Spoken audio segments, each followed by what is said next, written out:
तर एकीकडे हे सगळे या विषयावर मौन बाळगत असताना दिवंगत केंद्रीय मंत्री गोपीनाथ मुंडे यांचे वारसदार कोण यावरून गेल्या काही दिवसांपासून बरीच चर्चा रंगली आहे। या मुद्द्यावर अखेर गोपीनाथ मुंडेंच्या कन्या आणि मंत्री पंकजा मुंडेंनी भाष्य केलंय। दीपावली स्नेहमिलनाच्या भाषणामध्ये वैद्यनाथ कारखान्याबद्दल बोलताना पंकजा मुंडेंनी वारसदाराबद्दल महत्त्वाचं वक्तव्य केलं।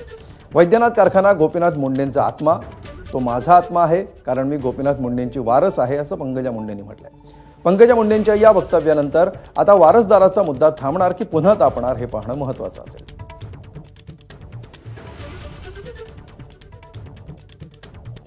म्हणे गोपीनाथ मुंडेचा आत्मा वेगळाय रे, आणि चिल्लर पोरं लिहितात मी गोपीनाथ मुंडेचा आत्मा माझा आहे, कारण मी गोपीनाथ मुंडेंचा वारस आहे।